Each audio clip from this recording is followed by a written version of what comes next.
Assalamualaikum warahmatullahi wabarakatuh. Perkenalkan, nama saya Muhammad Iqbal. Saya dari kelompok 9 dan saya akan membuka presentasi filsafat pada hari ini yang berjudul penelitian dan penulisan ilmiah, di mana terdapat 3 pemateri yang akan memaparkan presentasi pada hari ini, yaitu Saudari Hisam Jawahar Latif yang bernim 196451 dan saya sendiri 196459, dan juga ada Saudari Nindya Dwi Puspitasari yang bernim 196461. Di sini terdapat 4 konten. Yang pertama pengertian dari penelitian lah. Terus yang kedua ada struktur, yaitu struktur penelitian dan penulisan ilmiah. Dan yang ketiga yaitu teknik penulisan ilmiah. Yang keempat ada teknik notasi ilmiah. Oke, silakan nikmati presentasi dari kami yang dimulai dari Saudara Hisam. Baik, mari kita mulai dari yang pertama, yaitu pengertian. Penelitian. Penelitian adalah proses ilmiah yang mencakup sikap formal dan intensif. Penelitian menurut Kerlinger dan dalam Soekardi 2003 ialah proses penemuan yang mempunyai karakteristik sistematis, terkontrol, empiris, dan mendasarkan pada teori dan hipotesis. Tujuan dari penelitian adalah untuk memperoleh informasi baru, mengembangkan dan menjelaskan, menerangkan, memprediksi, dan mengontrol suatu hal yang diteliti. Kemudian yang kedua yaitu struktur. Struktur dari penelitian meliputi yang pertama,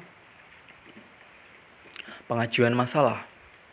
Secara kronologis terdapat 6 kegiatan yang harus dilakukan oleh peneliti dalam langkah pengajuan masalah, yaitu meliputi latar belakang masalah, identifikasi masalah, pembatasan masalah, rumusan masalah, tujuan, dan kegunaan. Kemudian selanjutnya yaitu penyusunan kerangka teoritis. Proses penelitian dilakukan dengan mencari teori-teori, konsep-konsep, dan generalisasi-generalisasi hasil penelitian yang dapat dijadikan landasan teoritis. Kemudian metodologi penelitian. Metodologi penelitian merupakan pengetahuan tentang metode-metode yang digunakan dalam suatu penelitian. Misalnya, metode penelitian kualitatif dan kuantitatif. Kemudian yang keempat adalah hasil penelitian. Secara singkat, hasil penelitian dapat dilaporkan dalam kegiatan sebagai berikut, yaitu menyatakan variabel-variabel yang diteliti, kemudian menyatakan teknik analisis data, mendeskripsikan hasil analisis data, memberikan penafsiran terhadap kesimpulan analisis data, menyimpulkan pengujian hipotesis apakah ditolak atau diterima. Kemudian berikutnya adalah ringkasan dan kesimpulan. Kesimpulan penelitian merupakan sintesis dari keseluruhan aspek penelitian yang terdiri dari masalah, kerangka teoritis, hipotesis, metodologi penelitian, dan penemuan penelitian. Kemudian berikutnya yaitu daftar pustaka. Nah, pada hakikatnya daftar pustaka merupakan inventarisasi dari seluruh publikasi ilmiah maupun non-ilmiah yang digunakan sebagai dasar dari kajian yang dilakukan pada penelitian. Kemudian abstrak. Seluruh laporan penelitian kemudian disarikan dalam sebuah ringkasan yang disebut dengan abstrak, yang berisikan hasil ringkasan secara padat. Kemudian daftar riwayat hidup. Daftar riwayat hidup merupakan deskripsi dari latar belakang pendidikan maupun pekerjaan maupun identitas lain dari peneliti. Oke, selanjutnya yang ketiga yaitu teknik penulisan ilmiah.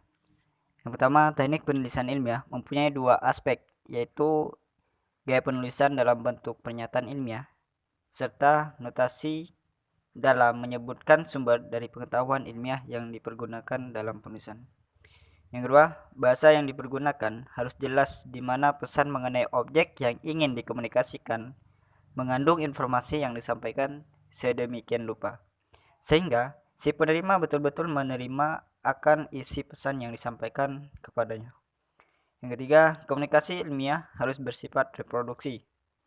Artinya bahwa si penerima pesan mendapat suatu hal yang benar-benar sama dengan yang disampaikan si pemberi pesan. Seperti fotokopi. Ya, bisa dipahami sendiri. Intinya, teknik penulisan ilmiah yaitu kita harus menggunakan bahasa yang baik dan benar dan harus bersifat reproduktif. Selanjutnya yaitu untuk subbab yang keempat tentang teknik notasi ilmiah. Pernyataan ilmiah yang digunakan dalam tulisan harus mencakup beberapa hal. Yang pertama yaitu harus dapat kita identifikasikan orang yang membuat pernyataan tersebut. Yang kedua, harus dapat kita identifikasikan media komunikasi ilmiah di mana pernyataan itu disampaikan, apakah itu makalah, buku, seminar, lokakarya, atau sebagainya. Dan yang ketiga yaitu harus dapat kita identifikasikan lembaga yang menerbitkan publikasi ilmiah tersebut, beserta tempat berdomisili dan waktu penerbitan itu dilakukan. Nah, biasanya dalam menulis suatu karya ilmiah ada teknik notasi ilmiah. Nah, teknik notasi ilmiah yang biasanya digunakan yaitu berupa penggunaan catatan kaki atau footnote. Nah, berikut ini ada contoh penulisan catatan kaki dengan baik dan benar. Untuk contoh penulisan catatan kaki yang baik dan benar dan berbagai tipe ada lengkap di makalah kelompok kami. Selain itu di makalah kelompok kami juga ada perbedaan antara catatan kaki dan daftar pustaka. Di sana telah dijelaskan tentang perbedaan penulisan dalam catatan kaki dan dalam daftar pustaka. Sekian presentasi dari kelompok kami. Assalamualaikum warahmatullahi wabarakatuh.